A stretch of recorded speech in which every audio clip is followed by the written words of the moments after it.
महाराज जी, आपके चरणों में कोटि कोटि प्रणाम।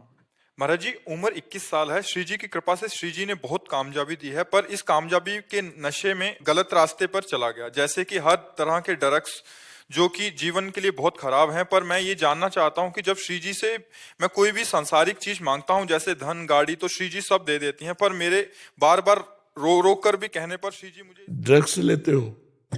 लेता था बट पहले बर्बाद हो जाओगे, होश में रहो। क्या कामयाबी की? कामयाबी ये थी कि 1000-2000 वृद्धों को आप रखे होते, उनकी सेवा करते हुए थे, 1000-2000 बीमारों की सेवा करते होते, तो तुम्हारी कामयाबी थी। कामयाबी ये धूर्तता है, कामयाबी का दुरुपयोग है। जो तुम्हारे पुण्य उनका तुम नाश कर रहे हो। जिस समय इनका नाश हो जाएगा तब तुम्हें परिणाम में पता चलेगा। किसी काम के आदमी नहीं रह जाओगे। अभी होश में हो जाओ, बच्चे हो। इस समय तुम ईमानदारी से बताओ, कर रहे हो कि नहीं? 1 महीने पहले करा था। अब नहीं कर रहे हो? कसम खा ले, आज कसम खा कि मैं वृंदावन में कसम खाता हूं तुम्हें साक्षी करके कि मैं कभी अब ड्रग्स नहीं लूंगा। बोल। मैं साक्षी लेके कसम खाता हूँ गुरुजी की आज कभी के बाद ड्रग्स? कभी छूंगा भी नहीं। हाँ बिल्कुल, बहुत अच्छे बच्चे।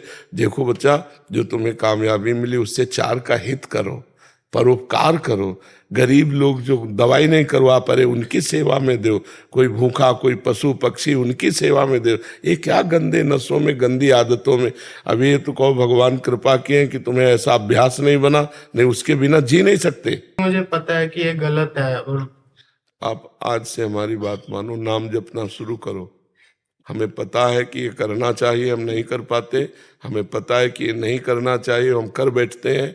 इसमें हमारे अंदर बल की कमी हो गई, अध्यात्म बल की।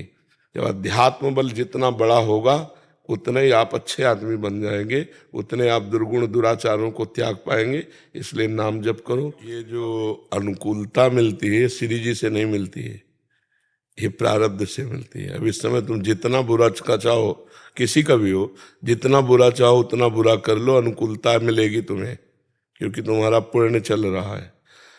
और फिर जब बुरा प्रारब्ध आएगा तो चाहे जितना धर्म कर लो, तुमको दुख भोगना ही पड़ेगा। जब श्री जी कृपा करते हैं तो सुख और दुख दोनों से अलग अपना भजन देती है, अपना प्रेम देती है। अच्छे आचरण और बुरे आचरण, इनका परिणाम हमको भोगना पड़ता है। तो ये मत सोचो कि तुम्हारे ऊपर श्री जी की कृपा है, ये तुम्हारे पुण्य की कृपा है।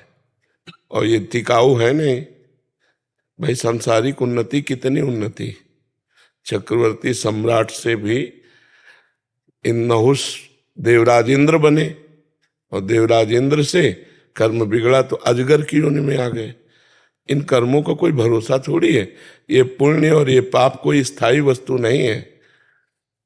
तो इसलिए भाई नाम जप करो और अच्छे आचरण करो। इन गंदे आचरणों का ये बल मत रखो कि मैं जो मांगता हूँ श्री जी मुझे दे देती हैं।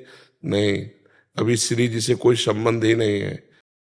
अब नाम जप करो, पवित्र भोजन पाओ और थोड़ा ब्रह्मचर्य से रहो। गंदी बातें छोड़ो। हमेशा ऐसी स्थिति बनती है और वो खींचा चला जाता हूँ या कहीं बाहरले देश में होता हूँ। जिस समय तुम्हारा मन संसार की तरफ आकर्षित करे उस समय जोर जोर नाम जप करो।